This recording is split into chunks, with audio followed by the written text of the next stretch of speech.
Hell, you know what? This is a good time for you to humor me. I came up with a good joke for the Mike Flood bit, just like 5 minutes late, so I wrote it down. If I could read it now, Okay. and then I'll Okay, edit it Yeah. in after. Sure. lay it on us. Yeah. Let's pretend. I'll pretend Let's like we're still pretend. talking about my foot. Wait. Okay. Yeah. Yeah. Yeah, yeah. So, I mean, too bad there's no FEMA around anymore to save this flood.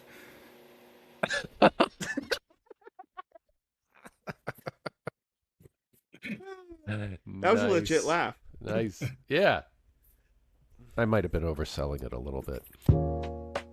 What happens when three high school friends reunite during a Trump apocalypse? I'll tell you what happens. They do a podcast, little buddy. The Authoritarianism episode. You are watching Generation Exile.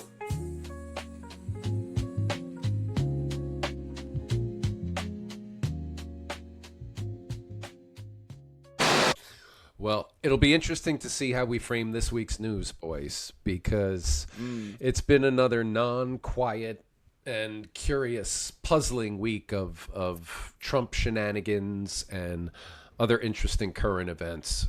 It sounds like Trump asked the Republican-led House in the Texas legislature to redistrict in 2025 and potentially create 5 more Republican seats, so that in a very narrow House of Representatives, a very narrow Republican majority, that could potentially make a difference. So the Democrats decided to bolt and leave. In so doing, they prevent a quorum, and you can't vote on this measure. So these Democratic lawmakers went to obviously blue states, in particular Illinois and New York, where they're getting welcomed and treated like political refugees from the likes of J.D. Pritzker in Illinois, for one. But this is becoming quite dramatic. There's a lot going on, and of course, it all starts because of what Trump does. What do you guys make of this? Well, I think it's interesting that Greg Abbott, when he has lots of brown immigrants, he wants to send them to blue states as a sort of ha ha. But he gets very mad when white people go to the blue states because it prevents him from his fascism. So it's abandonment or forfeiture of a elected state office is what he basically said. But that said, I mean, it's fun that they're doing that, but they got to go home at some point, And I think, I don't remember which article I was reading about it, but talking about how the Democrats fled the state and then succinctly summing up the paragraph with similar strategies in the past have all failed. Of course my knee-jerk reaction is this is terrible. The Republicans are trying to deprive people of their voting rights. The redistricting is like Trump's ploy. It's in the middle of a non-election period, and like 3 other points that all of us have probably read and agreed with, and whatever publications we go to for news. However, the argument that's being made is the Democrats have done this before in favor of Democratic votes. And when I looked that up to do my own research, as they say, it was certainly proven out that in Maryland in 2011, the Democrats turned a safe Republican seat into a Democratic one. And in Illinois in 2021, the congressional map was redistricted. And there was a few other examples. Can I just interject for a second? In response... Yeah, sure. Just to say that you'll notice both those dates, 2011 and 2021, are right after a census year, which is when all the districts are redrawn. And both parties fuck around during that time. They take advantage of it. This is the first time it's being done in the middle of a decade, not reflecting any population changes. It's just being done as a whim by one guy. Right. So I guess the reason I bring up the sort of whataboutism or the, both sides do it is it's a harder argument, despite what you just added, Dave, to make in the name of, black and white sort of, you can't do this.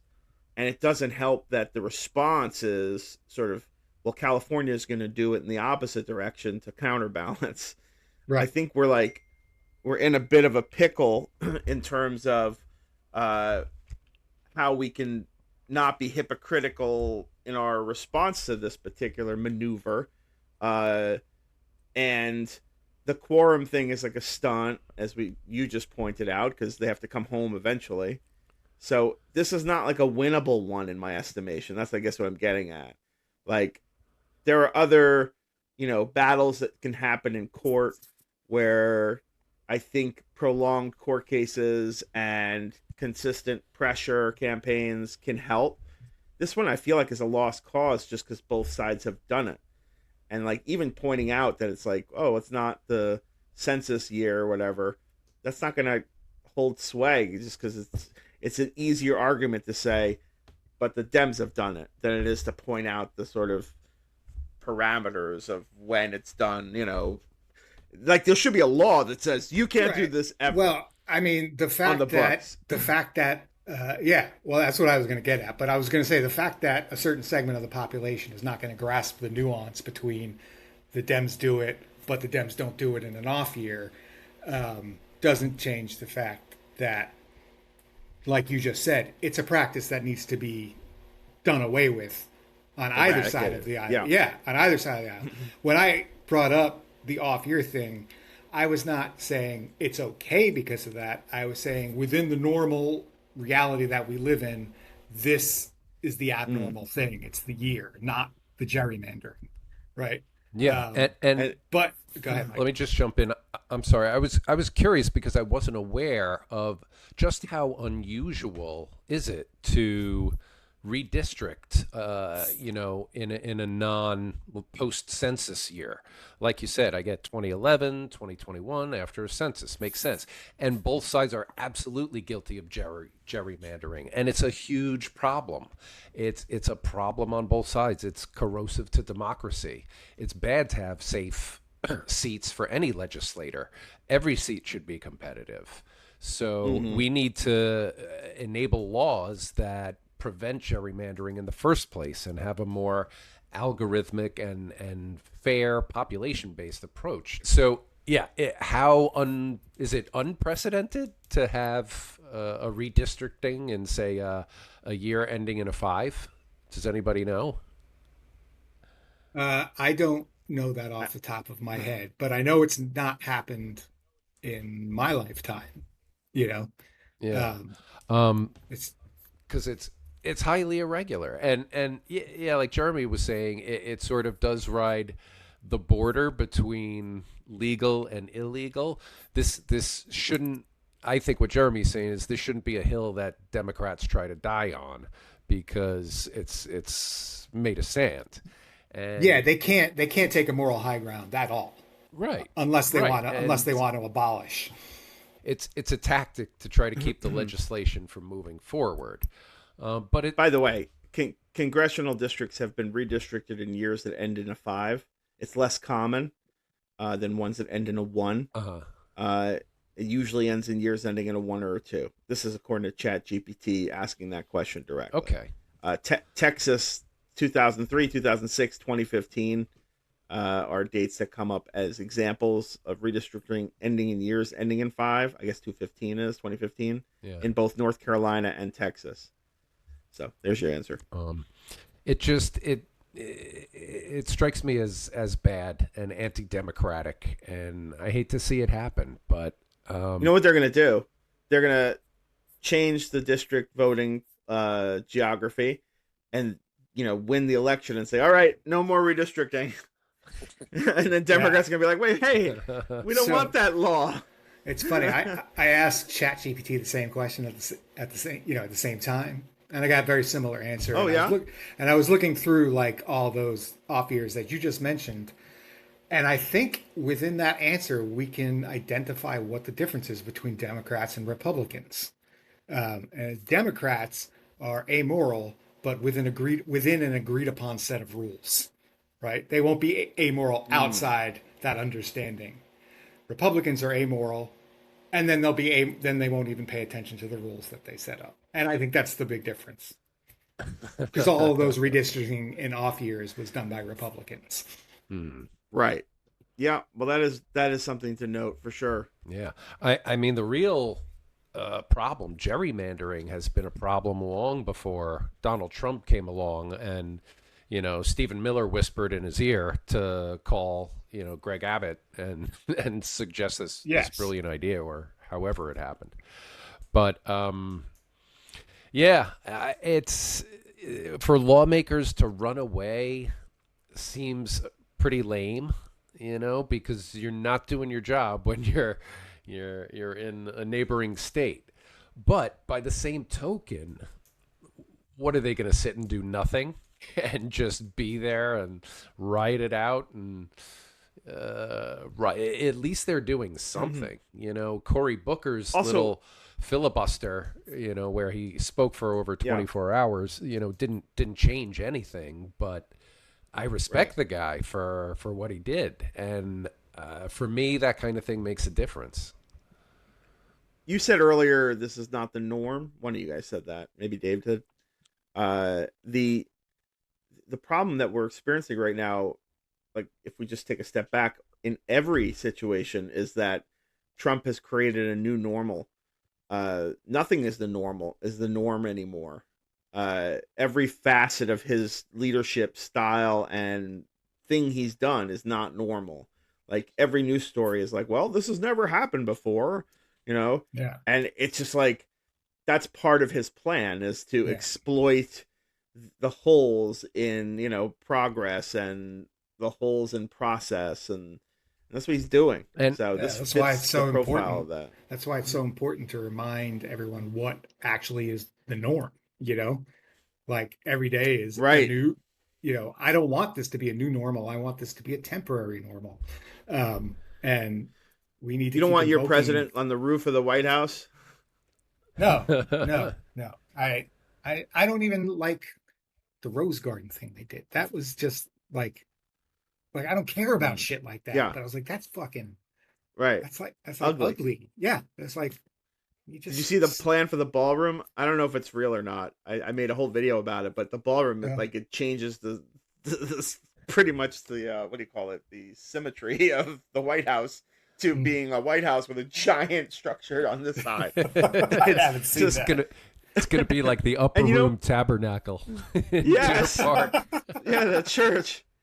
And my wife said something very similar to you during dinner. She's like, he's probably on the roof because he wants to like build upward. And she's like, I don't want to see it's going to ruin the White House. Like my wife said that. Like people care about this stuff. It's like you look on the dollar bill or whatever, money has the picture of the White House. It's been there for hundreds of years, and you feel like a safe security that the country is like established on hard rock principles and, or bedrock. It's just to change it just willy-nilly and with like a cheesy Vegas or Atlantic City, actually, real estate guys aesthetic. It's really sad. It's like we're in like cheesy time. Well, what you're talking about is precedent, and precedent is a very basic principle in law. And if you're not on board with precedent, good luck with having a society of law and order. And I don't just mean the Supreme Court overturning Roe v. Wade and kicking that back to the states. There's precedent in what do they call it? The norms and procedures, the customary things that a president does, and customary behaviors, and how you act as a statesman. And obviously Trump, takes glee in disrupting those norms and throwing that all out the window. So you can't expect that from him. That is the perfect segue, though, to the next bit of news I wanted to mention, which is Trump's firing of the Bureau and Labor of Statistics. I don't know what her title is. She came up with a weak jobs data report on Friday. and also revised the previous 2 months' jobs reports lower, which is not at all uncommon. This happens all the time. You get the numbers wrong. You know what this? Do you know what this reminded me of? This story, like immediately. What? You're gonna laugh, Dave. Your role as, was it Kilroy in Kilroy. The Wiz? Don't drink the water. And you. No, then who were you in The Wiz? Oh, I was the Lord High Underling. Right, and you.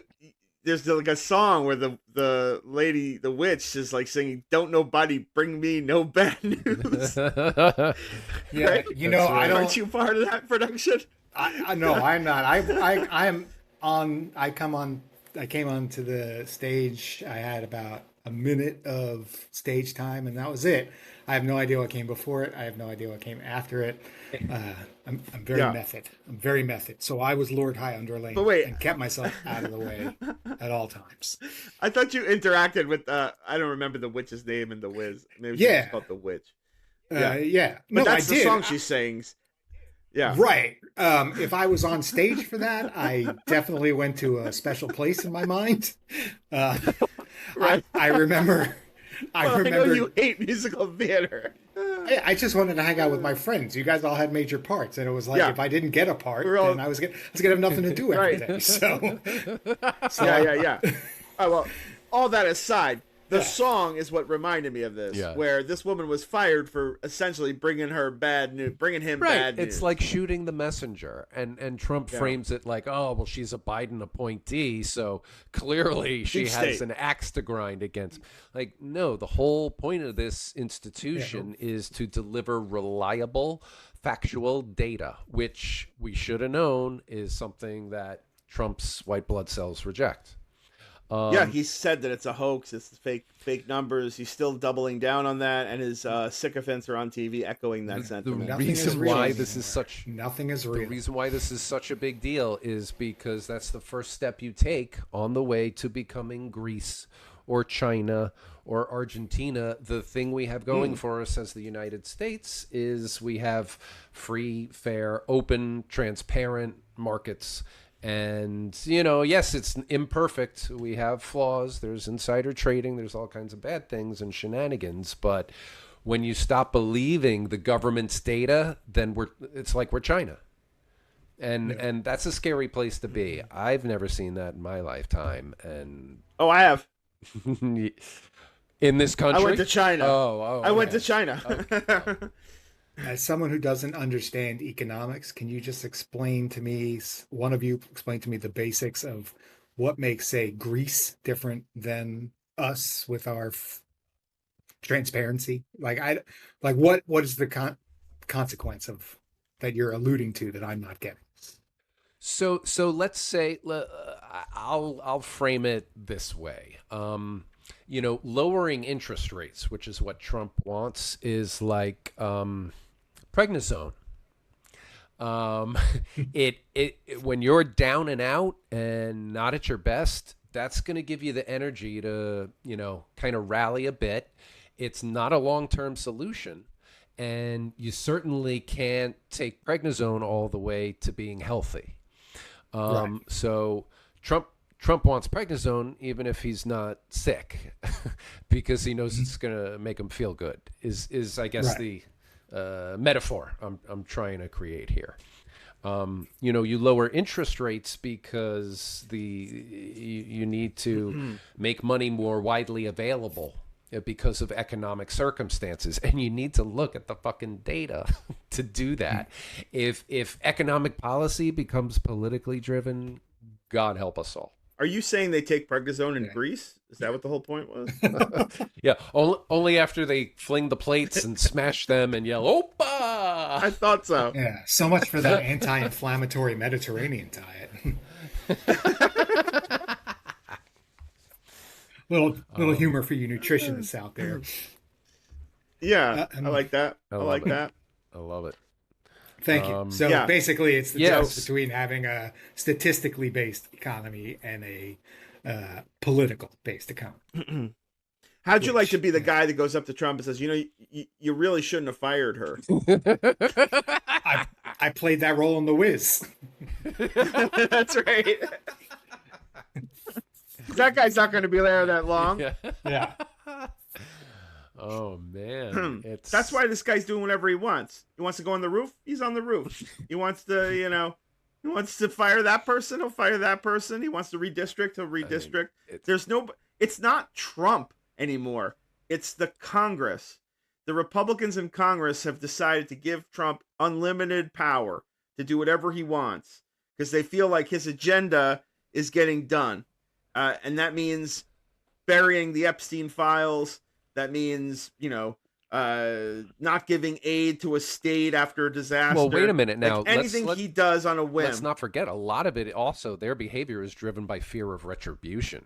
They want to keep their fucking seats. That's why they get in line, and that's why they wave the flag, even when they know on the inside, in their heart of hearts, come on, you don't think Susan Collins has a heart? Right. I think she does. It's like that guy, Mike Flood, who was just doing a town hall, and like that's the new real for Republican congressmen now. They're going to go back to their constituents, and in Nebraska, where he's the congressman, he gave a town hall where they ripped him to shreds. The Republican audience, they're going to tell you, oh, those are Democrat plants.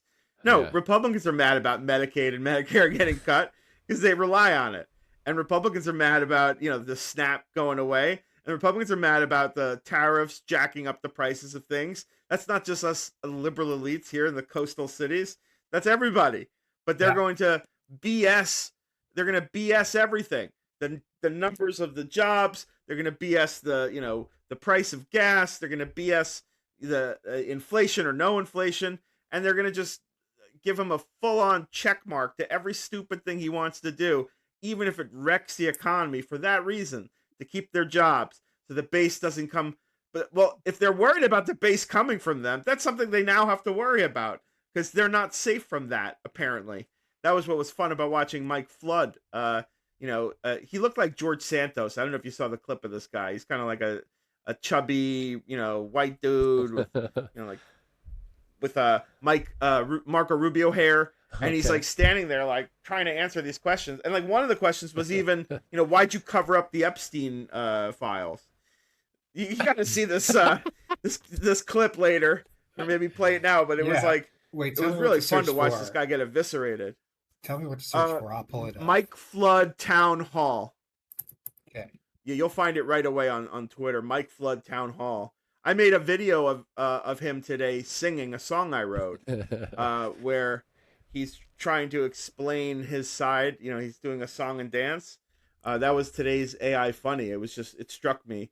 The Jeffrey Epstein twist, I called it. But it wasn't just Epstein that they threw at him. There was quite a few things that poor Mike Flood had to answer to. And that's the reality we're in right now. It's not even like the Republicans versus the Democrats. It's the people in power versus the people not in power. Because there are plenty of Republicans that are not happy with what is happening. No, and that's going to get more so.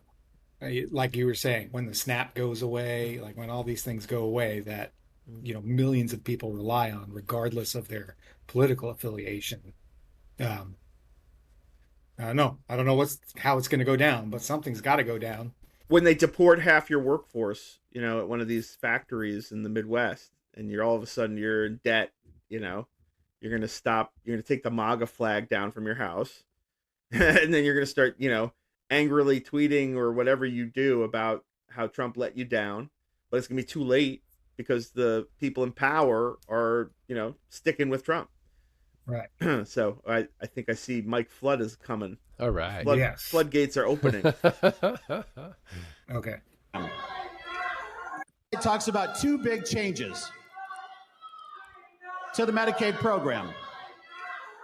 One of those changes is that if you are able to work and you are able-bodied, you have to work. If you choose not to work, you do not get free health care.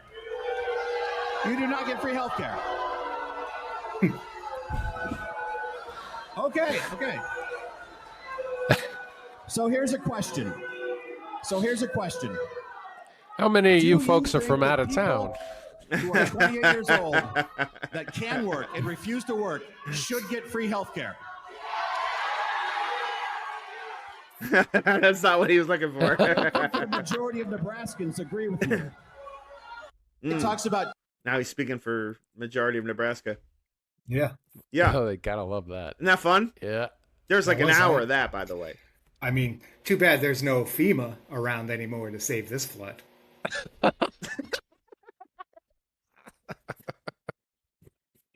Yeah, I wonder Wow. how many of those people were Republicans that were heckling, though. You know, like that was some serious lefty rabble rousing going on. There you go. Right. We're so well organized that we have our people going to town halls to pretend like the country's angry with Trump. That's our strategy. No, I'm not saying they're Pretending to be pretending. MAGA. I'm saying, are those Republicans who are upset, or are those, just Oh yeah. Democrats in his district who are upset? That's a town hall No, for I- everybody. I'm wondering who's It upset. is a I'm town not hall for saying everybody. It's not a false flag accusation here. We're not going InfoWars. I get you, but that's been the criticism that has been leveraged, that these are all Democrats in there and it's not Republicans. It's just silly. That's not the a makeup criticism. of these. That's not a criticism. That's a question, so I can understand the context of the situation. There's a I know much- what you're Yeah, asking. Yeah. I that's not who I'm talking about. I'm saying that Oh. like the reaction to this guy, or the response to why he bombed so much, has been to say what I just said, not you. Okay. The Right. response. Yeah. The Got it. I mean, that's always the response, because the Republicans stopped doing town halls for a while, and this was before the big beautiful bill was passed. And now in the sort of test the waters to see if it's safe to come out, this guy had stepped out. The Right. people are still And angry. he got chewed to pieces. Yeah. Got chewed And to Epstein pieces. was some of the criticism beforehand. And you can't minimize how the MAGA folks feel about Epstein. The driving, one of the driving forces of Trump's election was because he was going to release the Epstein files. So when all of a sudden Pam Bondi decided that she was not, or pretended like they didn't exist, there was an uproar. And that Right. that is still going on. However, this is a story that I'm not sure, Mike, you probably planned. The Sydney Sweeney strategy has been a successful one. I don't know if you were going to talk about this or not, but just to I wasn't, but that is real fresh news. Sydney Sweeney is Yeah. this Abercrombie and Fitch model, a beautiful young lady, and she identifies as Republican. I don't know how vocal she is with her political thoughts, but Trump, was talking about her and talking about how great she was and her jeans and that they're flying off the shelves. It was, the usual. Got a note from the correction desk here, though. She's an actor, and that was an American Yes, Eagle she's an ad. actor. yeah. Thank you. Let me correct you one step further. Okay. She starred in a show called White Lotus, which is a popular show, right, with a lot of gay couples in it. Gonna And step she in. starred in a show called Oh yeah, that's how I was going to step in and correct you, because she's known Euphoria. for Euphoria. That's how she got the role Yes. of White Lotus. Yeah, I was working my way backwards. I don't even Euphoria know why stars a I know trans- anything about her, because I hated Euphoria. I stopped watching it after 2 episodes, and I like the White Lotus. That's the only I thing I've liked ever it. seen her in. So I don't know why I know all this. I resent this knowledge. That I have. liked Euphoria, but the thing about Euphoria is it stars a trans actress, and so whether she's like a MAGA right Republican, her body of work before this jeans ad has largely been progressive, storytelling. True. So it's not even clear, even if she is a Republican, whether she's a MAGA, supports Trump or not. But the bigger sort of fake out is that after this jeans ad was launched, which is essentially her in like a denim, one-piece jeans outfit, talking about her jeans, not her jeans, but she's got good jeans, the right-wing media machine jumped to say how outraged Democrats were at this ad, calling her a Nazi and this and that. you can't find a Democrat saying any of that stuff. Oh, so but that was yet all you made can up? find your. I mean, whether or not there was one here or one there, Right.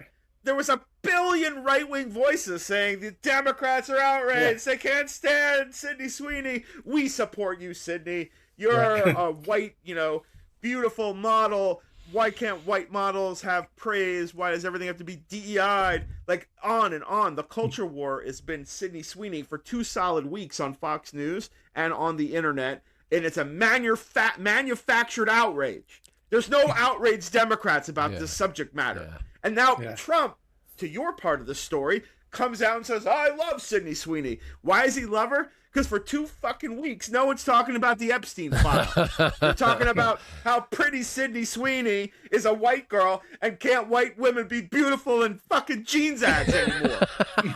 Well, if you're going to say that Trump's praise for a young woman that all the Republicans want to fuck is what's distracting us from the story about how Trump was trying to fuck underage girls, then this is quite a successful campaign. And I'm not making any of this shit up. I know you're Jesse not. Waters from Fox News, his segment last night was about how Barron Trump is going to fucking marry Sydney Sweeney and create the biggest Republican dynasty in the history of genetics.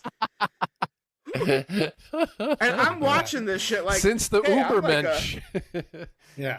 Since the Ubermensch. And I'm watching this shit like, hey, I'm someone who comments like on the left. I'm not mad about this. Hey, are you mad about this? Do you care about Sydney Sweeney? I think she's hot. Those jeans are pretty. Well, I don't give a fuck. But all of a sudden it's like, wait a minute. All I knew of that controversy was the headline. That was excellent, Rand. Excellent. Bravo. I loved it. Absolutely. All I knew of this controversy was a headline I read. And I just saw like people upset, Sydney Sweeney, good jeans. And I went and I looked at the ad and I went, oh, this is nonsense. And I just ignored it. So I didn't know like what the context was. I was just like, yeah, somebody's probably upset and I don't care who it is. But I did not know that it was just a manufactured outrage. There's always someone upset, but what you're describing, Jer, sounds like a classic false flag operation. Yes. You know, that they manufacture this outrage and either find one remote example and try to amplify it, or simply manufacture the notion that Democrats are outraged. Yeah, I only learned about how outraged we were as Democrats when I read about how outraged we were. I was like, funny, I don't feel they don't need us. They don't need us anymore for their social wars. They can have them all without us. That's the crazy thing. You want to start a culture war? Let's just start a headline that says Democrats can't stand X, and then we'll post nonstop about how Democrats are, terrible for not accepting X, and then we'll show how X is successful as not the website X, right? Just X as like a generic. We'll show how successful X is without the Democrats' support. Look, their stock is up. Fuck you, we won. There's like a whole cycle that can go, and we're not even invited. Our opinion doesn't matter. We're like the imaginary, whatever, boogeyman, or what's that Peoria, that place in America they refer to? How the people in Peoria think? It's just like we're like a made-up fictional element now that doesn't really matter to their conversation. They don't need us. That's crazy. Yeah, crazy. Yeah. Megyn Kelly's a particularly bad one. She's the former Fox News blonde. Yeah, she's now a black woman. Have you noticed that? No, I don't know what you're talking about. You keep talking. I haven't seen her as a black woman, but she's the one who pull up proof. Yep, you get it. She's the one who said that there's no black Santa Claus. That was one of her hits. Like, I think NBC gave her a talk show that lasted 5 seconds because she couldn't keep her big white supremacist mouth shut. So beyond White Santa or Black Santa, there was a few other incidents, and then pictures of her in blackface came out. She disappeared. She revamped her career as the new female Rush Limbaugh, and has gone all in on Trump. But when you have a culture war and you want to know what the right is saying, you go to Megyn Kelly. And if I can grab the helm real quick, I will show you. Wait 1 second. This is the opposite of the Sydney Sweeney ad. Quite clearly, there's nothing natural about Beyonce. Like, this woman's feed, can you still see it? It's everything Sweeney. She's like gone all in. But some of her posts are like white supremacist shit, masked as defensive Sydney Sweeney, talking about, let me see if I can find one. You know, why can't white women, you know, be looked at as pretty? Why aren't white women allowed to do like a fake racial thing about whites being, you know, discriminated against? Like, white people are not discriminated against. Do you feel discriminated against in some way? I mean, am I wrong in saying that? It's just like, oh, here, look. I love how the leftist meltdown over the Sydney Sweeney ad has only resulted in a beautiful white blonde girl with blue eyes getting 1,000 times the exposure for her good genes. If that doesn't just say everything I was just trying to say, I don't know that's what. it. That says it all. That's the one. That says it all. So, yeah. Pumping up the own, their own. Well, that's one thing Republicans have always been far better at doing than Democrats is, you know, defining the terms of the argument, you know, controlling the narrative, framing the conversation. Their messaging is always tight and they all stick together. You know, Democrats, you don't get that. Right. That's the disadvantage of not being in a cult, you know? Right. Sydney Sweeney hasn't said anything publicly. Like, I mean, I imagine American Eagle is like, hey, can you stay quiet for like a few more weeks? Because like our stock's up and Maga's buying jeans and like there's no reason to wade into that. Yeah. But like she'll come out in like a month from now and be like, yeah, I'm not really political. That will be, I'm a registered Republican. My dad is, so you know, some shit. She's not exactly like championing the war against black people in ads, jeans ads, you know. Yeah. Oh, so there's Megyn Kelly. Here's Megyn Kelly when she got famous or popular, and here she is today. Right. She's like reversed Michael Jackson. Yeah, she darkened her hair. She darkened her skin. She just go on like a vacation to Barbados. She might have. She probably got some. So I see what you're saying. Her lips. So she's criticizing people who think white isn't beautiful. Like she's making that up, but also slowly turning herself into who's that? What you're saying? Yeah, who's that woman that pretended to be black and led a chapter of the Rachel Dolezal, that lady. Dole something. Yeah. Dolezal. Well, yeah. Right. You know what, though? Sydney Sweeney is not the only young, comely blonde woman that Trump has been vocally admiring lately. You guys may have heard that he kind of was I don't know what word to describe it, but in describing Caroline Leavitt, his press secretary, he said, well, I'm just going to read the quote. It's that face. It's that brain. It's those lips. The way God. they move like she's a machine like gun. Penthouse. The president said. So that's the quote. I tried Where to is this minimize quote from? my. What is the context? I am. Where am I sourcing this? I think this was MSN. MSN. Yeah. This was a big news just a few days ago. I heard that when that happened, and it was like, oh. Wait, yeah, the headline is, quote, it's those lips. Trump 79 goes gaga for Caroline Leavitt 27. And do you know how older her husband is? No, he's that rich dude, right? He's like a real estate. There's like a 30-something year that rich age real difference estate between dude. Caroline Leavitt. Yeah. I mean, you know, there's nothing wrong with an older, you know, whatever, but it is striking to see a 32-year age gap sometimes when you meet a couple. Because when he was already, you know, done with college for 12 years, she was born. Nicholas Riccio, 59. He is a real estate developer. So 59 versus minus 27 is 32. Yeah. Yeah, I got it. She's from New Hampshire. No wonder she's so terrible. Sorry. she's like all in, right? All in Yeah. on lying. And No, I'm agreeing with you. She's like all in on lying. She'll say whatever he wants her to say, and she'll say it despicably, just like she's like the worst in MAGA. I think she's even worse than the one before her, whatever her name was. No, the two before her. The first blonde was terrible, and Sarah Huckabee Sanders was terrible. I always felt like Sarah Huckabee Sanders didn't agree with him and didn't have a good poker face for it, because of that bug eye of hers.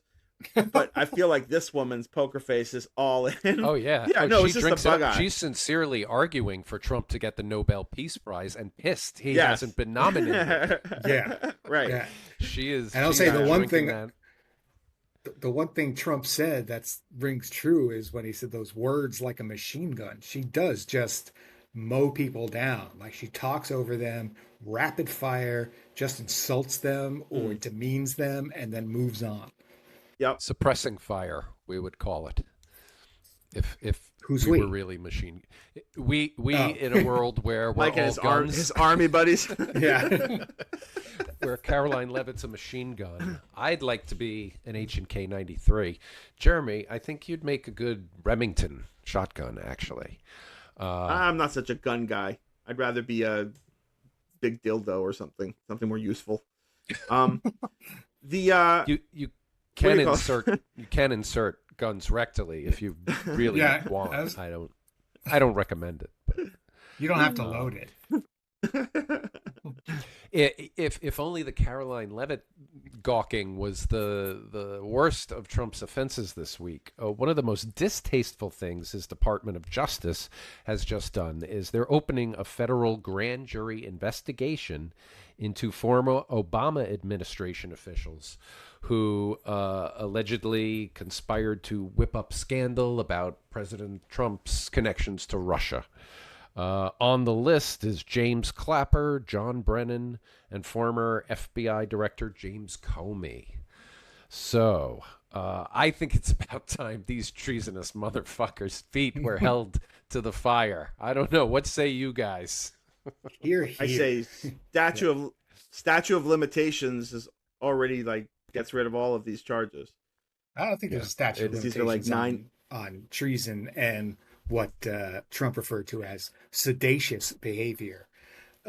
Yes. Well, you have to prove that stuff. Yeah, but here's the thing. Undermine So his first term agenda. my thought on this was this goes one of two ways. Trump is not batshit crazy, and there's something to it, and the investigation yields some shocking result. Or more likely, they investigate and find out the reasons why there was a wiretap placed on Trump, and that all goes public, and we're talking about how he was infiltrated by Russia again. Which I guess is an Epstein, so that's good news. So There's That's no a win. there there. That's a win for them. yeah. All of these things have been investigated with special counsels appointed by Republicans, have netted zero. The statute of limitations is already run up. And if you're going to prove treason or the things that don't, require a statute of limitations or don't need one or adhere to it, then you need a smoking gun on that stuff. And there certainly hasn't been and will not be. That's my prediction. It's just like ridiculous. It's just more chum to distract from the fact that he most likely knew about child rape. Whether he partook in it or not, we don't know. But he definitely was friends with Jeffrey Epstein from the period of time when Epstein was trafficking, children, and was writing him birthday notes and a important part of this guy's social life. So that and saying things like, oh, he likes his women young. All that stuff is like real. That's real, but they're really successfully clamping down on the Epstein files. And they were talking about releasing Ghislaine Maxwell's testimony, either in transcript form or the audio from the interview the DOJ did. They're toying with doing that. I don't even know if they will do that or if it will be in its entirety, because these guys are in control. They can rip things up destroy things. Well, no one can say the wiser. When we spoke last week, we were talking about Ghislaine, and she was getting visited by the number 2 guy from the Department of Justice. Now, right. She's not, am I right? She's not in Florida penitentiary anymore. She's in Texas. She's with puppies. They have puppies there. Yes. It's puppy it's prison. the friendly prison. Yeah. Yeah. She gets like... I think they're moving her down there to gerrymander. They need another I think vote. I think she's got a puppy trafficking ring going. Right. I was. She likes her little bitches. I don't have the source, Sorry, but I was reading. That was very good, actually. It's not your fault that she trafficked children. What conditions are like down there? fault. She gets to earn income, and she can use that income at the commissary to buy cosmetics. It doesn't sound really treacherous. I don't think, she's going to take too many rifle butts to the gut while she's there. Well, guess what? She's not going to be there long, so ha-ha on her. That's the only thing we have to look forward to, is they're going to rip her out of that. Yeah, she's going to be freed. Yeah. So she's going to get out of that cush prison in no time to freedom. That's our only solace in all this. So, yeah, it's just sad. I mean, they're going to throw names like Clinton and, some of the other Democrats involved in the scandal. And to be completely honest, anyone who had sex with minors in that list, Democrat or Republican, should go to jail. And that's the Democrat mindset largely. But the Republicans are like, they're just ready to, look at the next Sydney Sweeney ad and forget that their Lord and Savior Donald Trump is in the middle of a child sex trafficking ring story, covering up the evidence from ever seeing the light of day. That's just like, will this guy in death ever get his comeuppance? Forget life. It's clear he's skating by. But like 10 years from now, when all of us are a little grayer, are we going to be sitting here like, we still can't say that he got his comeuppance because they're still carrying his lie 10 years later? What's going to be? I don't know, but I do know we're here to talk about the truth as we see it, as we live through it, as we have lived through it. And I love doing it with you guys. I wouldn't want it any other way. Oh, that was very erotic. Sorry, Yeah. Do you like our lips? You guys are like machine guns. Just rat-tat-tat-tat with the jokes and the one-liners.